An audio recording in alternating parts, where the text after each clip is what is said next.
postiché, j'ai les mêmes cheveux que Dalida, la barbe de Fidel Castro et un gros Beretta, la gabardine de Colombo, les lunettes d'Elton John et la dégaine distinguée des frères Dalton.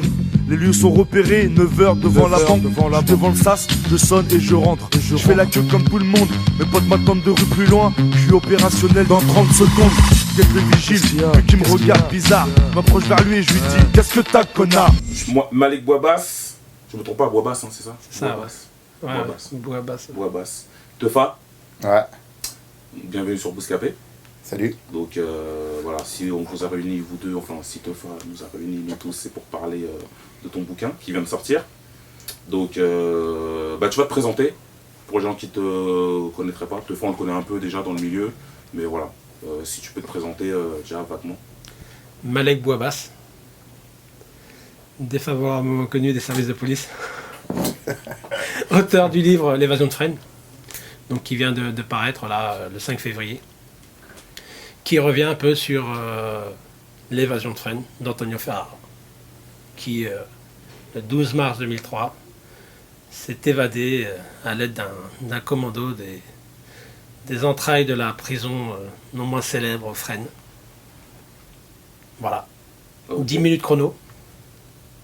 Des mecs lourdement armés. Kalachnikov. Fusil mitrailleur. Explosif. Ont évadé Nino de sa cellule. Il était au mitard. Bon, il faut savoir que rien n'a été laissé au hasard. Tout a été préparé minutieusement. Donc Nino a fait en sorte de se retrouver au mitard. C'était un endroit stratégique pour mener à bien leur évasion. Il a fait péter les barreaux de sa cellule quand il a entendu qu'à l'extérieur ils avaient commencé les hostilités, à savoir éventrer la première porte-chantier. La porte-chantier, c'est une porte d'accès à la prison pour les camions qui viennent ravitailler en nourriture et autres. Donc les grands camions qui livrent la marchandise. Et voilà, 10 minutes chrono, 4h15, le commando se met en place. Début des tirs pour geler les miradors. 4h25, Nino est libre. Voilà.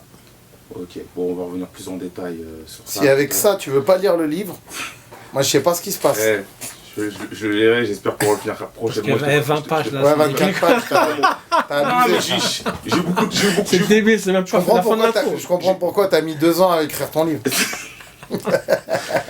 T'as mis combien de temps à écrire le livre? C'est plus de 5 ans. Tu vois, je suis dans les temps. Tefa, qu'est-ce qui te lie à Malek Bouabass? Ben, écoute, bon, bah, déjà, nous, on a grandi avec cette histoire.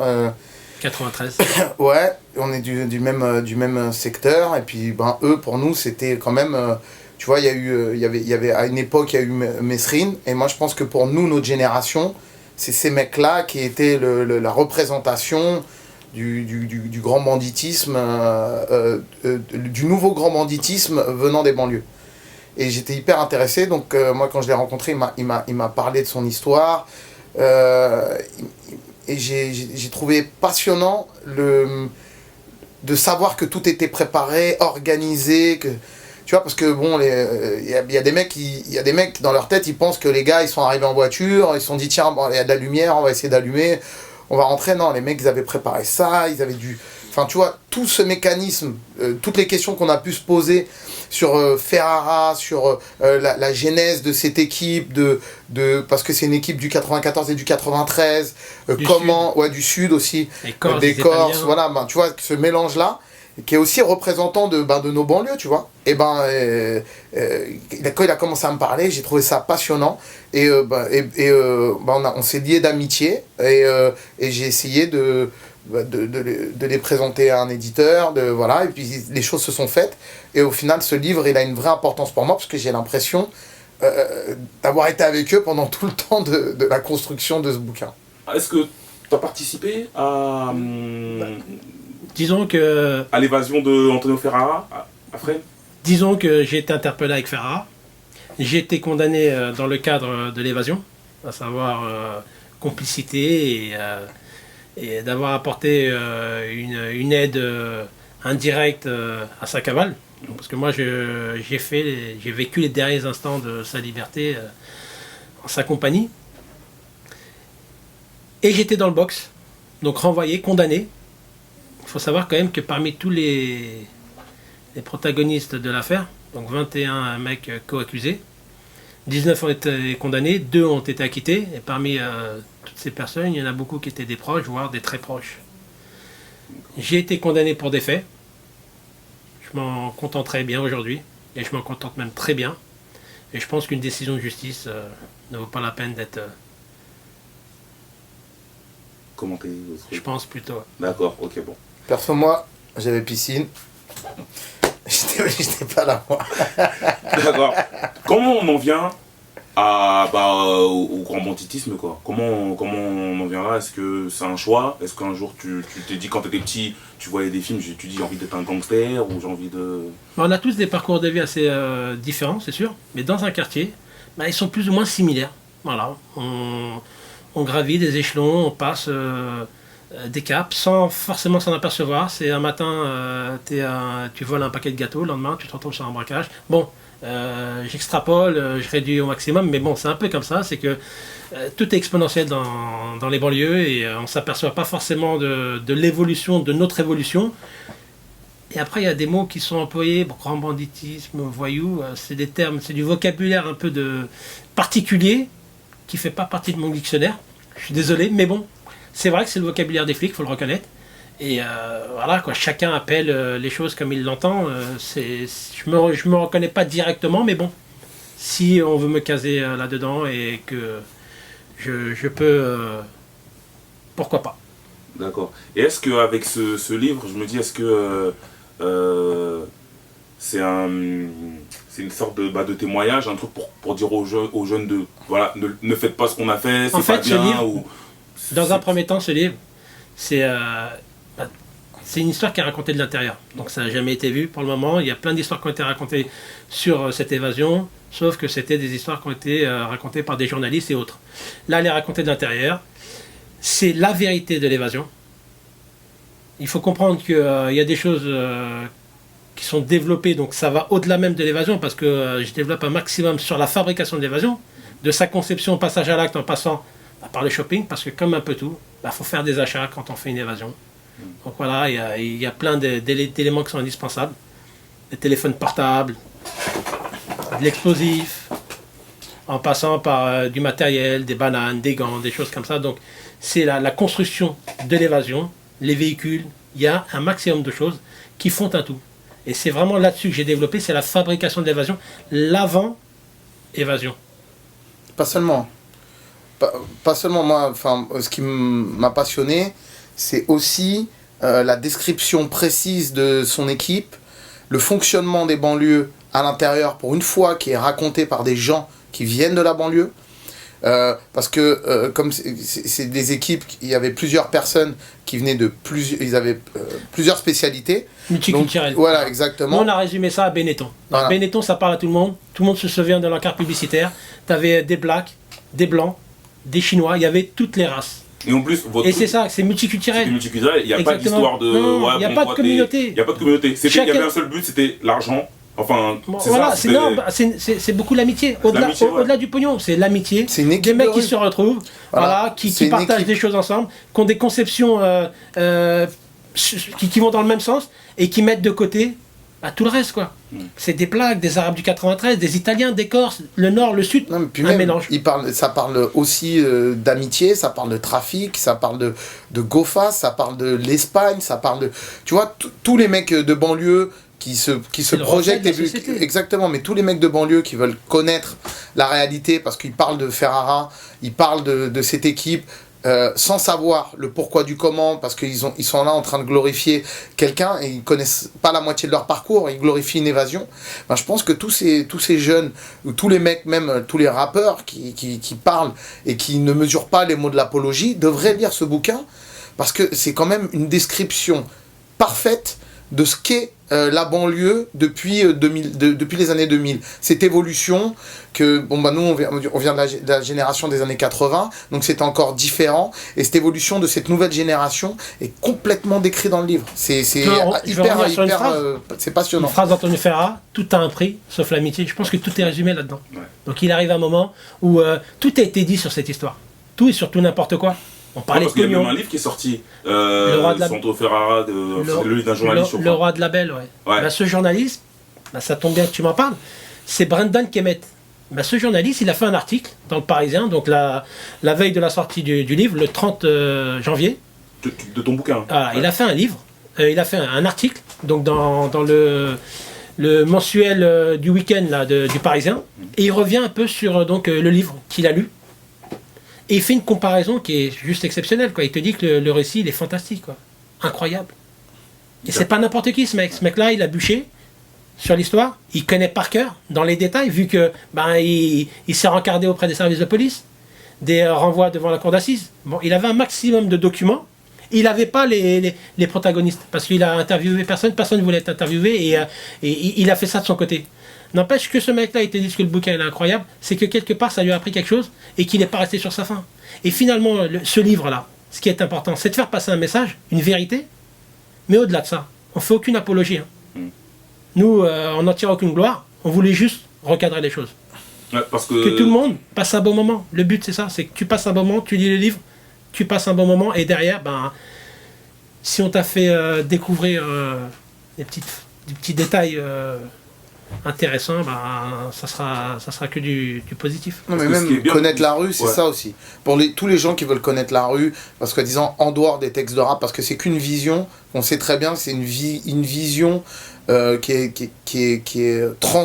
qui est transposée avec les yeux de mecs, de la manière dont ils la voient. Là, c'est des mecs qui font pas du rap, c'est des mecs dont ça a été le métier. Après, maintenant... Il y a des sons qui nous parlent. Hein. Oui, mais bien sûr. Il y a des Non, sons... après, il y a on des- va il y revenir a- en détail sur ça. Non, mais il y a des sons qui leur parlent, mais en dehors de ça, Toc, c'est toc, que, toc. ouais, c'est que la vérité, c'est comme, en vrai, ce livre, c'est comme un rap hyper précis de ce qui s'est passé, comme tu vois un storytelling, et parce qu'il y a les mots de chez nous, parce qu'il y a cette culture-là, et c'est vraiment passionnant.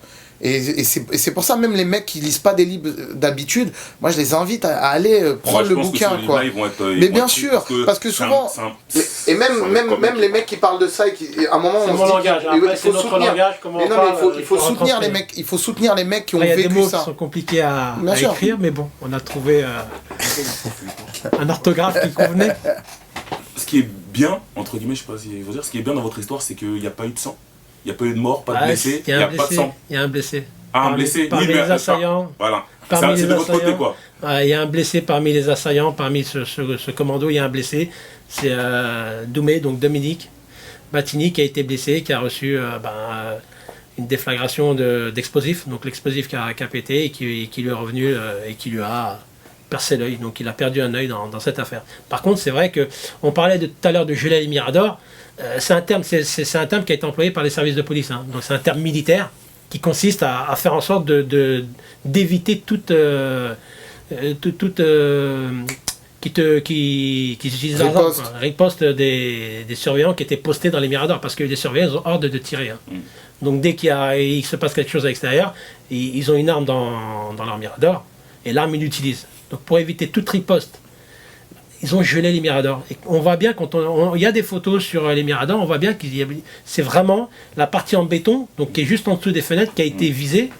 Donc, Dans c'était un premier volontaire temps, de ne pas viser Dans un premier temps, ce qui était prévu, c'était des projecteurs. Voilà, les mecs sont arrivés avec des projecteurs.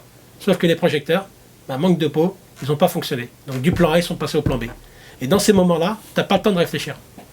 Donc c'est tout de suite, il faut que ça soit instinctif. Tu réagis à l'instant. Donc les mecs, qu'est-ce qu'ils ont fait? Ils avaient posté les armes et ils ont tiré. Voilà, ils ont gelé les miradors. De la meilleure façon qu'ils ont pu. Mais moi, je veux savoir comment ça se prépare une évasion comme ça. Comment... En tout cas, rien n'a été laissé au détail. Tout Mais a été minutieusement préparé. Ouais, Il fallait des tout voitures. fait, Je te parlais tout à l'heure de shopping. Ouais. Les mecs, il leur fallait des voitures. Je vais te raconter une anecdote. T'as le mec, il lui faut une voiture. Qu'est-ce qu'il fait? Il prend la centrale des particuliers. Magazine où il te vend un maximum de voitures. Il choisit le modèle qu'il veut, le kilométrage qu'il veut, dans la couleur qu'il veut. Et qu'est-ce qu'il fait? Il appelle le propriétaire, il lui donne rendez-vous. Il se pointe là-bas au rendez-vous avec une voiture qu'il a précédemment volée, bien habillée, propre sur lui. Il va voir le mec, donc il lui demande d'essayer la voiture. Entre-temps, il lui dit: ouais, je suis mal garé, tiens, je te laisse la clé de ma voiture, est-ce que tu peux la déplacer? Le mec, qu'est-ce qu'il fait, le vendeur? Tout de suite, il se dit, il est rassuré, il va déplacer sa voiture, sauf que l'autre, entre-temps, il est parti avec sa voiture, il ne reviendra plus. Voilà, donc ça, c'était une anecdote pour expliquer quand même que les mecs, ils sont partis très très loin. Il leur a fallu des voitures. Il leur a fallu aussi entrer des téléphones. Il leur a fallu acheter des gants, des bananes. Le mec, quand il va acheter une banane, il ne faut pas qu'il laisse son ADN sur l'objet qu'il va utiliser. On ne sait jamais s'il le perd ou quoi. Donc à partir de là, qu'est-ce qu'il fait? Quand il va l'acheter, il fait en sorte de ne pas toucher l'extérieur du produit. Donc il l'attrape par l'étiquette. Ouais. Ouais, l'étiquette intérieure ou l'étiquette du produit où il y a le prix. C'est ça quoi, et c'est important parce que c'est que vous achetez les produits par les étiquettes. Vous ne touchez jamais le produit. Le mec, vaut mieux pas parce qu'on sait pas. Parce que n'importe quel mec va faire un braquage, il peut finir. Le problème, c'est qu'il peut finir entre de mauvaises mains. Et ça, excuse-moi, on l'apprend comment? On l'apprend par rapport au braquage précédent, dans les films, dans les. Quand t'entends les problèmes le problème aujourd'hui, c'est quoi? C'est le téléphone. Et l'ADN, tu fais en sorte de toucher un minimum de choses. Tu peux pas rentrer. Tu vas acheter une banane. Tu peux pas rentrer dans le Décathlon avec des gants dans les mains pour aller acheter des produits. Mais c'est juste pas normal. Tout le monde va te regarder, ils vont se poser des questions. Donc à partir du moment où tu peux pas, t'es obligé d'y aller avec les mains comme ça nues. Tu fais en sorte d'éviter de toucher le produit. Et pour tous les produits, c'est pareil. Tu les attrapes par l'étiquette. Soit par l'étiquette intérieure, ou soit tu les attrapes par l'étiquette où il y a le prix. Et dès que tu sors, la première chose que tu fais, tu les coupes. Voilà, comme ça, tu es sûr que derrière, il y a un minimum de risque. Et t'évites. Le problème, il est là, c'est de laisser des traces. Tout ça, c'est super important. D'accord. Bon, pour revenir au rap, toi, comment tu vois le truc? Souvent, les rappeurs parlent toujours de banditisme, de braquage, de tout ça. Toi, quand t'entends ça, ça te fait sourire, ça t'énerve, t'as envie de... Qu'est-ce que ça t'évoque? Parce que quand t'entends des rap... Moi, ce qui me plaît quand j'entends le rap, c'est la mélodie dans un premier temps. Tu vois? Si la mélodie elle accroche, et derrière j'accroche. Après, ils parlent de choses et d'autres. Il y en a forcément qui ont vécu des choses, d'autres qui les ont moins vécues, c'est sûr. Ils vont peut-être un peu loin, mais bon... je pense que c'est un peu représentatif de la banlieue. On a l'impression qu'ils racontent des choses qui n'existent pas, mais la plupart du temps, même si ça leur est pas arrivé à eux, ils racontent des choses qu'ils ont vues, qu'ils ont entendues, de près ou de loin, quoi. Donc à partir de là, c'est vrai qu'il y en a qui vont sûrement un peu trop loin. Mais bon, si c'est une façon pour eux d'exprimer, parce que le rap c'est quoi? C'est d'exprimer un mal-être ou d'exprimer des sensations, c'est du vécu, de ce qu'ils vivent. Parce que la banlieue, c'est voilà quoi. À la base, le rap c'était des mecs qui criaient le bordel qui se passe en banlieue. Dans un premier temps, c'était ça. Après, il y a du rap plus dur, moins dur. Moi, j'aime bien. Tout à l'heure, tu parlais du morceau du 113, Toc Toc Toc. Il s'appelle comme ça le morceau ou... Ça s'appelle Toc Toc, je crois. Je sais plus. Enfin, il s'appelle pas Toc. 113 Intouchable, Ouais. celui-là. Et c'est quoi? C'est un morceau que c'était votre bande originale? C'est sur ça que Non, c'est parce que je fais un petit clin d'œil à Toc Toc Toc, donc à partir de là, je t'en parle, mais il n'y a pas que lui, je fais aussi un petit clin d'œil à Jean Gabin, le subversif, Ouais. Un petit clin d'œil sympathique, parce que c'est des morceaux que tout le monde a écouté, et que je pense que qui parlent à certains, moins à d'autres, et c'est un petit clin d'œil. J'avais envie de faire ce petit clin d'œil. 94. Et après, je veux savoir, c'est quoi tes rapports avec Antonio Ferrara? Un ami. Un ami? Un ami. C'est des frères, vraiment des... On a une proximité, potes, forcément. Ouais. Si tu lis, quand tu auras lu le livre, tu verras qu'ils ont passé leur dernier moment ensemble dans le sud. Ouais, j'ai lu. Voilà, ils étaient ensemble tout le temps. Tu racontes ça, ces derniers instants dehors, c'était avec toi? On avait fait 1 mois et demi avant en Côte d'Azur. Ouais. Voilà, siroter des jus de fruits. D'accord. Et justement, dans le livre où tu dis, je sais pas si je dois raconter, au pire je couperai. Donc, le jour où vous avez rendez-vous pour les papiers, les faux papiers, permis de conduire et. Donc, on a rendez-vous avec une troisième personne, Amine. Avec une troisième personne. Donc, à ce moment-là, lui, il est recherché depuis 5 ans. Exactement. Et, une précédente évasion. Voilà, parce qu'il s'est évadé. Et, il s'est échangé au parloir. Ouais, il s'est échangé au parloir et tout, avec. Un pote à lui. Un collègue à lui. Et donc lui, en fait, il fournit des faux papiers. Vous avez rendez-vous avec lui. Donc voilà, il est pisté. Et à ce moment-là, quand vous l'attendez dans la brasserie... Dans le 15e arrondissement, on le voit arriver. Ouais, vous le voyez on sort, arriver. parce qu'on a eu un petit décalage au niveau du rendez-vous. Donc on sort de la brasserie, on se croise. Et là, on tourne autour de nous. T'as tout le temps ces yeux qui cherchent le défaut. C'est comme le jeu des 7 défauts. T'as tout le temps un truc qui va pas dans le décor. Et là, tu t'aperçois qu'il y a des têtes bizarres, quoi. Faut savoir que sur 100 mètres carrés, il y a plus de 10 flics, quoi. C'est énorme. Bah, ni une ni deux, on se parle pas, on se dirige, on n'était pas loin de la moto elle était à 3-4 mètres, donc on se dirige, on monte tous sur la moto et on se barre. Voilà. De là, on finit à Montparnasse. Donc vous barrez à 3 sur la moto. À 3 sur la moto, donc... Et ce rendez-vous, c'était pour récupérer des faux papiers. Tout à fait, donc... Justement, c'est ça que je voulais savoir. Il y avait un rendez-vous avec Hamid pour récupérer les papiers, sauf que, t'imagines bien qu'Hamid ne va pas se balader avec les papiers toute la journée. Donc il y avait le rendez-vous avec Hamid pour récupérer les papiers, sauf que ce rendez-vous, il a été déplacé. Ouais. Il était déplacé dans un premier temps parce que... donc quand il vient vous voir dans la brasserie, il les a sur lui? Ah bah non. Il va pas... On a rendez-vous en début d'après-midi avec lui. Donc on a rendez-vous avec lui, on se voit, les papiers, il les a jamais mis entre les mains, Nino. Okay. Parce que Hamid n'a pas eu le temps de lui donner. Mais Hamid ne les avait pas dans les mains. Alors il faut savoir que le coût des papiers, parce qu'on peut trouver ça assez énorme, se dire que Nino il est venu récupérer ses papiers.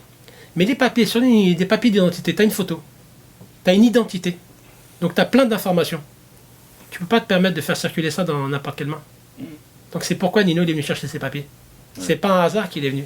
Ouais, c'était super important qu'il vienne récupérer les papiers de main en main. Parce que les papiers, il ne faut pas les faire circuler. Si demain, toutes les informations, elles circulent, ils servent à quoi tes papiers? Ils servent à rien. Donc il était très important. Et c'est pareil pour Hamid, il ne pouvait pas se permettre de se balader avec ses papiers, on ne sait jamais. Il se fait contrôler un contrôle routier et il a amené à se faire palper, je sais pas. Bon, les papiers, ils sortent et ils voient la photo. Et comment ils réagissent, les flics? Et l'autre, il se retrouve en galère parce que ses papiers, il les a pas. Donc t'imagines bien que les papiers, lui, il n'allait pas se promener avec. Quand on est dans les temps, je m'occupe de l'argent de surface. Du travail de pro, t'inquiète, on laissera pas de traces. Remplis les sacs à bloc et là, la pourriture veille. Si ça tourne au drame, on va laisser des cervelles. Chacun essaye d'apporter une explication à une situation. C'est comme là, dans les consciences, il était inimaginable que des mecs par amitié en soient arrivés à commettre de tels faits. Tu vois, il y a plein de choses qui ont été dites, comme je te disais tout à l'heure, plein de choses. Sauf qu'il y a beaucoup n'importe quoi qui a été raconté, quoi. C'est surtout n'importe quoi. Les mecs, si vraiment ils avaient été pour le pognon, ils ont bien prouvé qu'ils n'étaient pas gauches, les mecs. Hein. Ils ont fait des trous dans les trucs. Voilà, quoi. Le trou, il était assez... il était pas parfait, mais plutôt bien réussi. Donc il était plus simple pour lui d'attaquer un fourgon que d'aller taper une prison, quoi. Faut arrêter. Avant qu'il y ait une descente, y'a rien qui manque. Non. Le D est là, ouais. Le M est là, ouais. La pourriture, ouais. Le colonel, ouais. Bon, vas-y, on se barre. Vas-y, tous à la voiture, les mecs. On fait notre entrée dans la banque sans faire toc, toc, toc. Très intouchable, ta gueule, c'est un old dog. On braque, charge les sacs et on décolle. La main sur la détente, tu seras pas le seul à embrasser le On sol. fait notre entrée dans la banque sans faire toc, toc, toc. Très intouchable, ta gueule, c'est un old dog. On braque, charge les sacs et on décolle.